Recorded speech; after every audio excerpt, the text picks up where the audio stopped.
Dan, we started last episode with a serious question I asked you. Yeah, it was so serious I forget what it was. It was a serious question. Oh, the pinky toe. Yes. Common problem that every woodhound has to deal with at one time in their life. Their pinky toe. The pinky toes. Yep. Yeah. Well, it's getting better. It's down to 2 different colors now, so I guess we've turned the corner. But I have another serious question for you today. I thought I could begin this week's episode of the Woodhounds with another serious question. Oh, all right. I'm ready. Okay. Yeah, now this one is serious. Okay. I need an honest answer here. How much is 1 stick of firewood worth to you? To me? Yeah, 1 stick. One stick. Yeah. 16 inches long. Yep, just 1 stick of firewood. What's it worth to you? What type of wood is it? Doesn't matter. Well, then it's worth nothing. It's worth nothing to me. I'm glad that you said that. When I was asking you, I was thinking, oh, shoot, I should have told him what I was going to ask him before we started, because I was wanting you to say it's worth nothing. It's worth nothing. Yes. It is. Don't you? Yeah. Do you really think that? I really do too. I think that a stick of firewood is totally worthless. Well, it has no value. Are you asking me as if I'm someone who doesn't have 1,000 pieces of firewood, sticks of firewood, No. or just in general? If I had no firewood, yep. It doesn't matter if you're the seller or the buyer or indifferent or could care less. I'm just asking. I think that 1 stick of firewood has no value. I think it's worthless. So, and then what if like we go up to 2 or 3? You know, serious, I still think it's worth nothing. Well, if I'm stuck on a mountain needing to cook a piece of meat and I need to make a fire to stay warm, 3 pieces of fire would be worth something. Probably. Situational, I guess. Maybe not. Probably. But I just, this was just a random thought I had the other day. I had made a delivery to a new customer, and he was bad-mouthing the previous guy that brought him his firewood because he shorted him. And oh no, it just, when all this was going on, I was just thinking, it's every time I make a delivery, and every other delivery that I've ever seen, not mine, but I mean every delivery that anyone else has ever brought, they're always wrong and they're always short. They never bring what the actual quantity is. And I was just thinking, my quantities are correct. And it just thinks, then what goes through people's heads when they don't put enough wood into an order? How much are those few sticks of firewood worth to you? Yeah. I don't know. Just a random thought. So you're saying how much, if they would just put those extra sticks in, what is it really costing them to do and deliver what they advertised they would deliver? Yeah. Yeah. I mean, serious. Yeah. What are we talking here? The wood is not the exclusive value of the delivery. There's a lot that goes into the price of wood. It's not just the wood, the fibrous stick in your hand. Actual piece of wood itself. Yeah. No. Yeah. It's the presentation, the seasoning, the moisture content, the service. Yes. The service. There's just so much that goes into it. Well, then why is it that quantities are always short? I have never seen a delivery that was over. I'm sure they're out there. I'm sure there's people listening to this right now, because I've heard people say that too, that they always deliver over the quantity just so that they're never accused of being short. But I disagree with that too. I think that you take and deliver exactly what the customers purchased. Yep. Yeah. Yeah. Yeah, I don't know. just was on my mind, Dan. What is a stick of firewood worth? What is a stick of firewood worth to you, Dan? And why do people always have to short their orders? I don't know. To me, it's worth one stick of firewood worth nothing. But I am one of those people who if I ever, I don't usually deliver in bulk. I only have about 3 times, and I have made sure to put a little more in. Yeah. But that goes to the power of packaging and presentation too, because I would still say what are 6 sticks? That's too hard to say. What are 7 sticks of firewood worth to you? I would still say that they're worthless. But if you stretch wrap them with a label and they're clean, $5. I was going to say 10, but whatever. 10. Oh my gosh. Hey, go for the gusto. $10, 50% off sale. Yeah. Yeah. Yeah, it's just on my mind, Dan. So what if what are 50, 100? No, wait. What about 200 sticks of firewood? What's 200 worth to you? I have no idea. Are you gonna tell me you figured out the cost per stick on a quarter cord or something here? Well, that would be easy to do. Depends on how big you split it, I guess. But Well, that I was just gonna say that's a lot of variables now. well, it is. But the key term that I had just brought up was the number 200, because I am not talking now about sticks of firewood, Dan, but 200 has a different meaning. At least it does to you. Do you know where I'm going with this? I'm not sure. You Maybe. had a very special day, 200 Oh, in a milestones. A milestone. Yes. milestone. Okay. In a, Now I'm on. I'm smelling what you're cooking here now. Yes. okay, yeah. So I wanted to congratulate my good friend Dan from Back40 Firewood, a very popular firewood channel on YouTube. And he has become a Friday night institution on YouTube with his Back40 Firewood live stream. And it has become very popular over the years. And he just had his 200th consecutive live stream last Yeah. weekend. Congratulations, Dan. Well, thank you. Thank you very much. And that's the one key, that consecutive. That's the big thing that I I don't know if I've necessarily made it like a point to shoot for those type of milestones. I've just when I started, I knew I wanted to always be consistent and stick with it. And I Mm-hmm. think that's kind of what's built it up to what it is now. 200 consecutive live streams tells me 2 things. Number one, you are disciplined. Number two, you have no life. I was going to say I have no life as number one. That's the biggest. Dan, you have no life. Are you serious? 200 consecutive Friday nights. Yeah, that is it's How a many lot. years is that? How It's many weeks is that's it's 200 weeks is what? like well, we figured it out last week on the live stream. I think it was like 3.7 years or something, almost 4 years, over 3.5, almost 4. Wow, that is amazing. It's So crazy. in those years, had there ever been like a major holiday or anything major that happened on a Friday night where you almost didn't do it? Actually, no, there has not. Well, every year we have Black Friday. That's always a big one. Yeah. I think maybe actually one year, I think Christmas Eve was. It might have been on Christmas Eve. I think I don't remember. And you It's still did it. yes, yep. And these have always been on Friday. You've never canceled it and had it on a Thursday or a Saturday.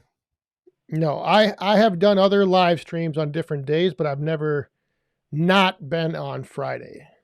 That's So amazing. the Friday night live stream is always every Friday night.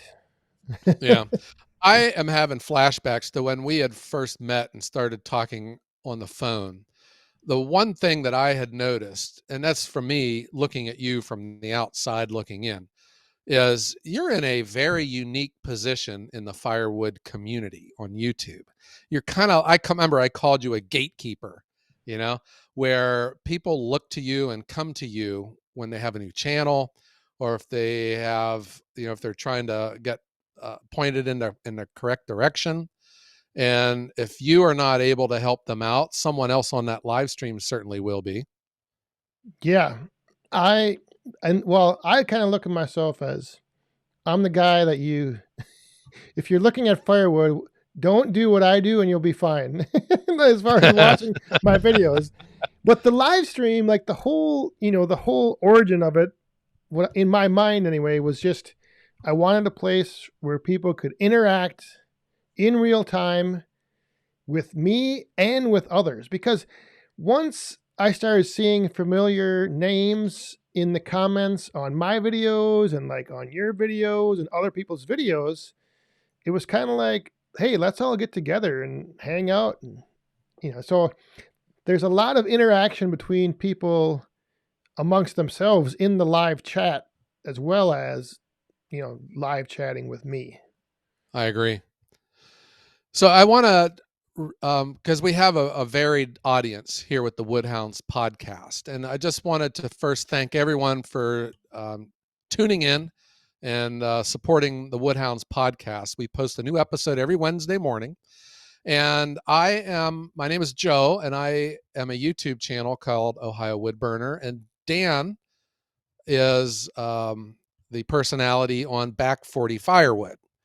And if you have not checked out either channel, please do so on YouTube and leave a comment, because we read all of our comments and we get excited when new people check in. But for you, Dan, when you started your YouTube channel, you probably didn't even think or consider of a live stream broadcast, did you? No, not for the first few months. And then I think it was about the fifth or sixth month. That's when I kind of decided, I think it would be interesting to see, because like with the podcast here, if there's someone out there listening to this podcast, like they can kind of consider themselves part of it. They're like part of the experience. They're listening to us.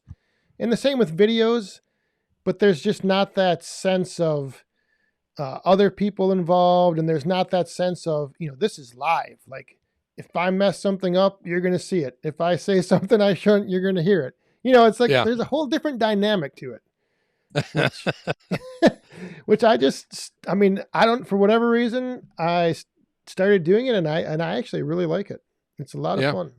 I think and then not only are they fun, but Dan, you're being modest now. You really do a great job with the production of it, with your graphics, with the interaction with super chats and the what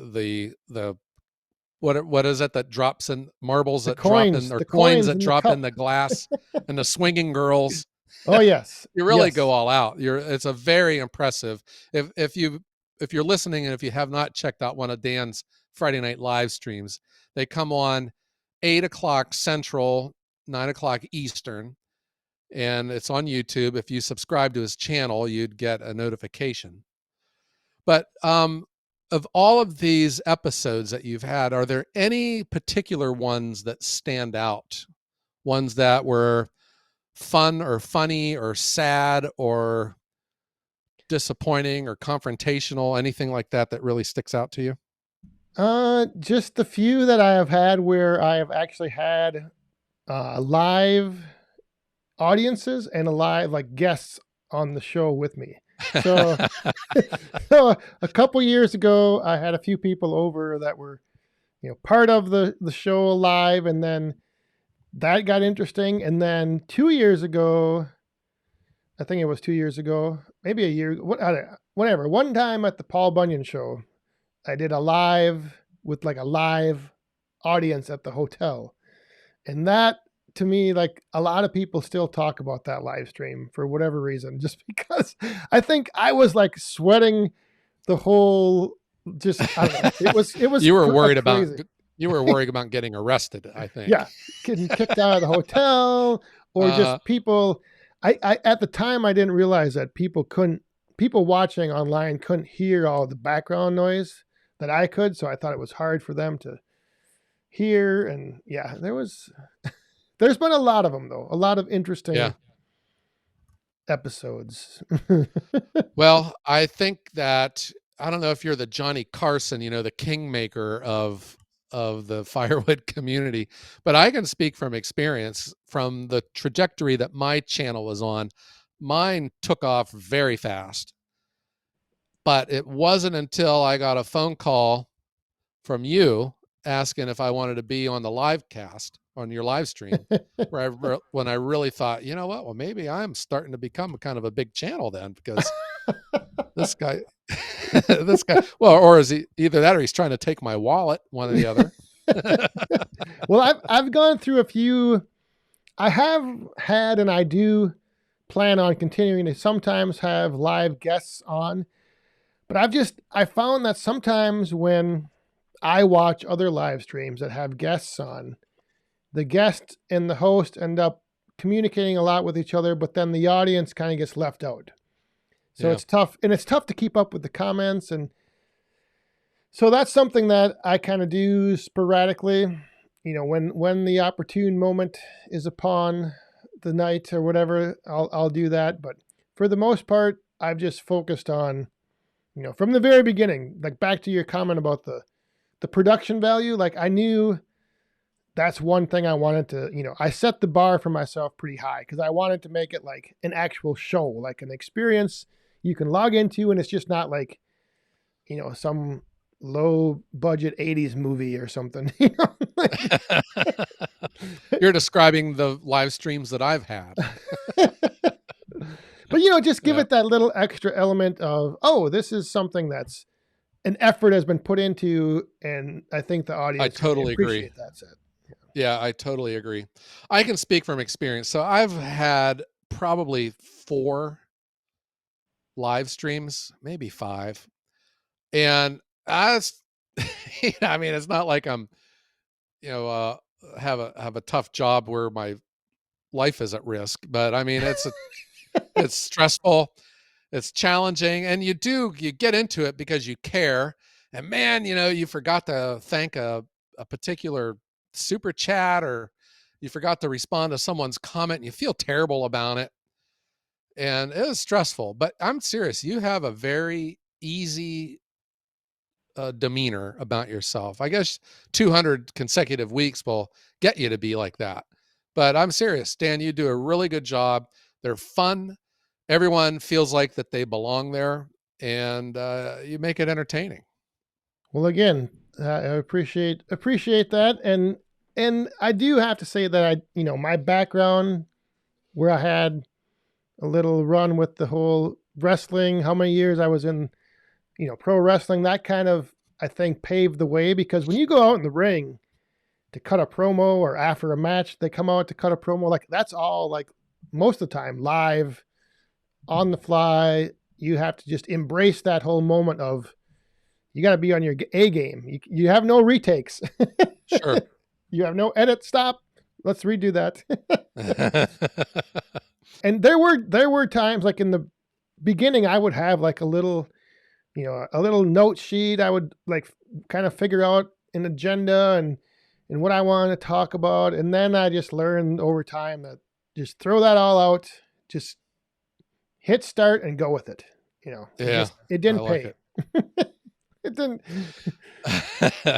I wonder if any of the listeners or the people in the chat from your live stream has a consecutive streak in attending your live streams. That would be interesting to Oh, find out. that would be interesting. Yeah, I don't know.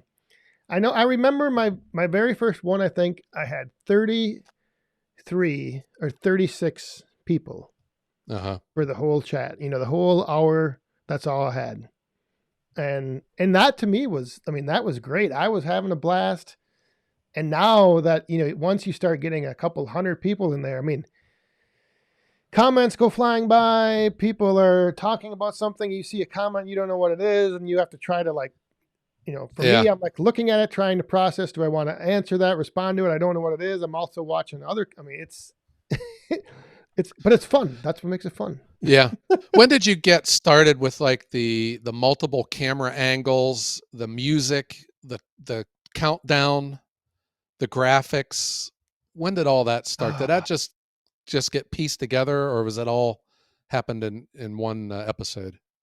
it's been a process. I know. I think it was pretty early on that I started exploring different options as far as software I could use, um, and how I could bring those elements in instead of just having my phone. Because running it off your phone is tough because you like limit your screen size of what you can read for comments as well, and then Right. so it was all kind of something that again I knew in the beginning I wanted to set the bar kind of high for myself, and I just started exploring different options for software, and I found one that worked really good, and it's just been working out ever since.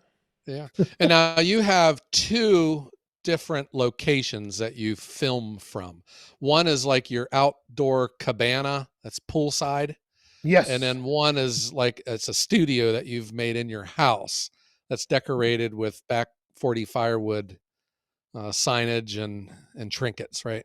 yes. One my And your indoor. Darth Vader action Oh figure. yes, the Star Wars theme is heavy on the inside in the office in the studio, and then outside is the tiki bar with the fire going. So like if I'm Yes. outside, I'll have a camera on the fire pit so people can see the fire and feel like we're hanging out around the fire.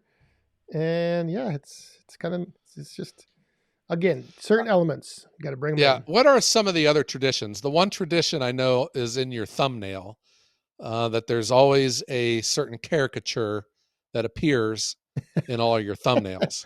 All of the placeholder thumbnails from day one have always featured this Captain Jack Sparrow from the Pirates of the Caribbean action figure somewhere throughout the woodyard or somewhere with within on the property.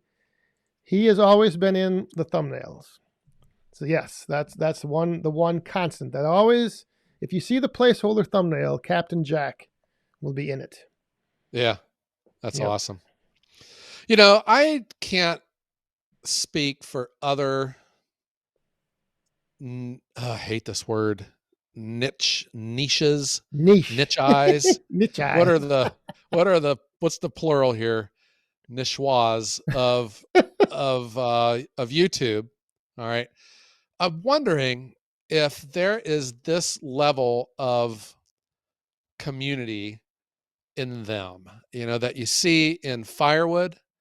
Because I'm serious, Dan, if you weren't to do another live stream ever again, you will always have been a groundbreaker, a trailblazer for this niche with the live stream and what you've brought to the community, your positive attitude, your fun, you're salty, you're you can dish it out and take it, and it's always good hearted. I'm just saying that is what you've done for the firewood community, and it's something that's always that no one could ever take that from you. And Yeah. that I'm just glad. I'm honored to be a part of the Woodhounds podcast, and I'm honored to call you a friend. I think you're a super cool guy. And I mean, 200 consecutive live streams, that's a big deal, man.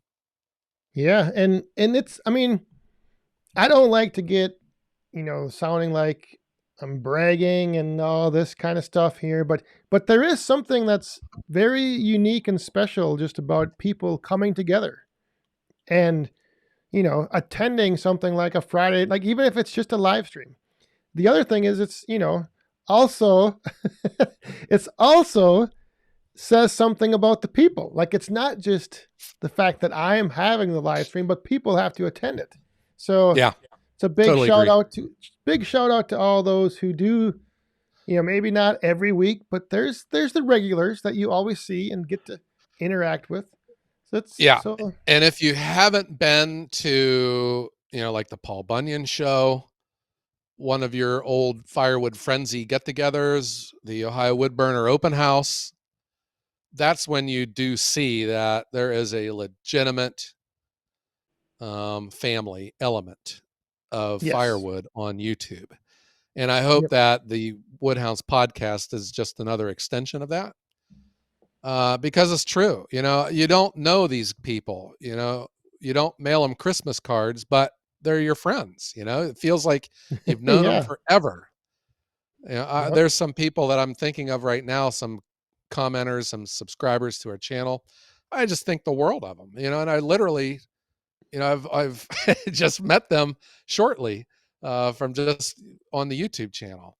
But that's just, I think that's one of the power of firewood, where it brings people together. And there's just so much out there, everyone's always looking to define who they are by pointing at people who are different from them. But like with firewood, when there's wood that has to get stacked, you could be totally different people and you just shoot the breeze and you're together. It's nice. Absolutely. So now I want to change my answer. That stick of firewood is not worthless because it can bring people together, just like you Oh, said. listen to you. Aha! Look at that. Listen to you. I wasn't Yep. even thinking of that at the time, but now See, yeah, that could be another t-shirt for you, Dan, to come out with there. there you go. So that worthless stick of firewood, oh, maybe there is a little value to it after all. Yeah, it's more important than money, right? Right. Yeah.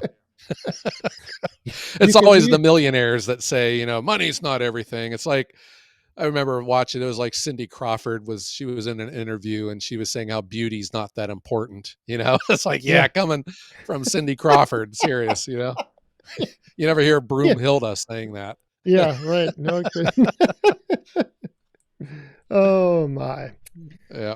Well, Dan, I just wanted to just shout from the rooftops and use the Woodhounds podcast to just thank you and to congratulate you for the Back40 Friday Night live stream. It is just an institution. And here is to another 200 consecutive episodes, Woo, because I don't yeah, know. it's just I know where my Friday nights are, and even Well, if I'm not commenting, I'm watching. I greatly appreciate the kind words, and I appreciate being able to do something like this podcast and getting to meet you and know you as well, and all the other people out there that do tune in to everything. We're all over the place. I mean, we got our YouTube channels, podcasts, live streams, whatever it is. Yeah, all the Thank you social very media much. platforms. Yeah. Yeah, and I mean, you're taking off now on Facebook and TikTok, and I'm on Instagram. My Instagram is getting pretty big. I'm Oh also on yeah. Facebook, but it's nowhere close to yours. And then of course YouTube. So Oh, we should do a live, not live like as in a live stream, but a live recording of a podcast episode at the Paul Bunyan Show. yeah, that could be If we could do a that, cure for insomnia. could we do that? Could we do that? Yeah, I have everything's to look at. possible. I'd have to see. I'd have to bring my laptop. Yeah, we need Um, technology. We need a Wi-Fi signal. well, we wouldn't need a Wi-Fi because we could just record it and then Ah, I'm with broadcast. you. You send it out, the recording of it. But we We could have like could people there, we could we interview them. could just go walking through and just start talking and telling everyone what we see. Yeah. Or just having people come up and have them tell us what they think. Yeah, say, hey, are you the guy who took my wheelbarrow? Beep Let's beep say, beep. We'd have to beep out a bunch. yeah. You owe me money, don't you, Joe? I was like, oh, Hey, okay. we're Joe and Dan from the Woodhounds podcast, and they'd be like, "Who? What? Yeah, get out of here. Who? Not interested. I'm not gonna Yeah. bother me." Oh no. All right. Well, Dan, I just wanted to again congratulate you to 200 200 consecutive episodes. Maybe we can cue the cheering sound effect right now. There it is. I like it. Yes. Yeah. Yeah. Yeah, and I just want to thank you, and let's keep it going. I think it's a lot of fun, and it's a great thing, not just for YouTube, but for the firewood community. It's a lot of fun. So good job, Dan. Keep it up. Thanks again. Greatly, greatly appreciate it. All right. Well, maybe it's time we strike up the band. You think? Yeah. Strike it up. Strike it up. Striking it. Okay, here we go. All right. Well, I want to thank everyone for tuning in and helping make the Woodhounds podcast the #1 firewood podcast in the world. In the world. That's right. Thanks for tuning in on your favorite podcasting platform each and every Wednesday morning at 5 a.m. New episodes. That's right. Unless we take a week off. We don't have that streak with the podcast. Not yet. Nope. Yeah. All right. Well, Dan, how about let me just ask you to be safe and to have 200 Friday Night Lives. I don't know, 200 sticks of firewood. Yeah. And have a great day.